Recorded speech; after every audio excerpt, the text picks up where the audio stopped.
নমস্কার। আজকে আমি খুব প্র্যাকটিক্যাল একটা জিনিস নিয়ে কথা বলতে চাই।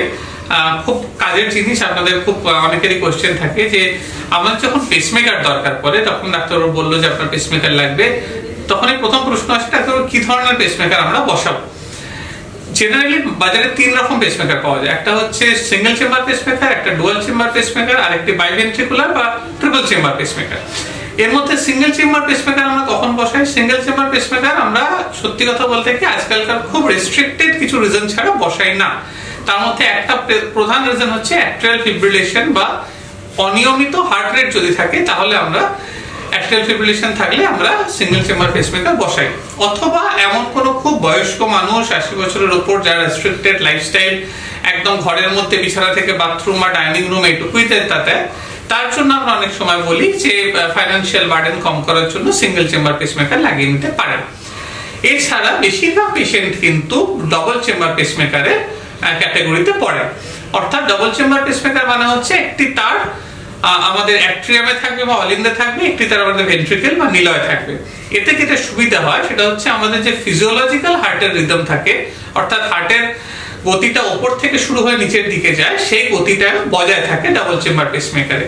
তাতে যেটা হয় ভবিষ্যতে বা অনেক লং টার্মে যদি পেশেন্টরা যখন অ্যাক্টিভ পেশেন্ট থাকেন, তারা অফিস করেন, যাতায়াত করেন, এই ধরনের পেশেন্টের ডাবল চেম্বার পেসমেকার থাকলে কিন্তু পরবর্তীকালে শ্বাসকষ্ট হওয়ার চান্স কম বা হার্ট ফেলিওর হওয়ার চান্স অনেক কম থাকে সিঙ্গেল চেম্বার পেসমেকারের থেকে।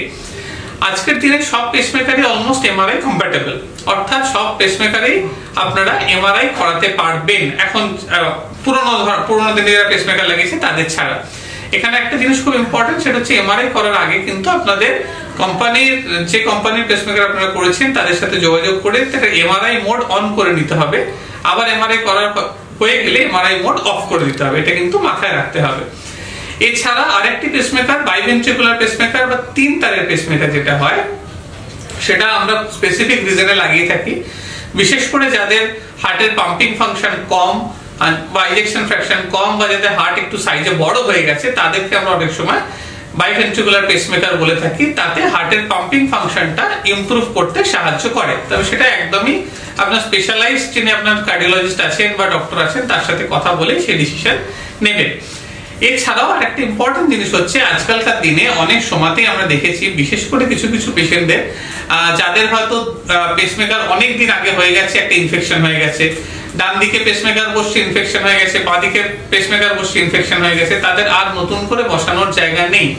এই ধরনের পেশেন্ট, অথবা আমরা এখন প্রচুর ক্যান্সার পেশেন্ট পাচ্ছি, ক্যান্সার পেশেন্ট যারা রেডিওথেরাপি বা কেমোথেরাপি নিয়েছে, এই ধরনের পেশেন্টদের অনেক সময়তেই আমরা হার্টের মধ্যে ঢোকার যে শিরাটা ইউজ করি সেই শিরাটা কেমোথেরাপি বা রেডিওথেরাপি বা ইনফেকশনের ফলে শুকিয়ে যায়। সেক্ষেত্রে আমরা অনেক সময়তেই বাইরে থেকে পেসমেকার বসাতে পারি না।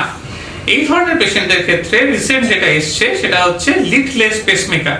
একটি অত্যন্ত ছোট্ট 15 থেকে 20 গ্রামের মতো একটা ছোট্ট একটা সাইজের একটা ট্যাবলেটের থেকে একটু বড় সাইজের একটা পেসমেকার পাওয়া যায়, যেটাকে বলে লিডলেস পেসমেকার, যেটা আমরা পা দিয়ে ঢুকে আমরা হার্টের মধ্যে বসিয়ে চলে আসি, যার কোনো লিড লাগে না।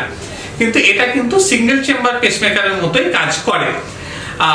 যদিও এই ধরনের পেসমেকারের দাম এখনো অনেকটাই বেশি, কিন্তু যাদের অন্য পেসমেকার করা যাচ্ছে না তাদের কাছে কিন্তু এটা খুব ইম্পর্টেন্ট একটা অপশন। তাই আপনারা কোন পেসমেকার লাগাবেন আপনার ডাক্তারবাবুকে জিজ্ঞেস করে নিন, তিনি নিশ্চয়ই আপনাকে বলে দেবেন।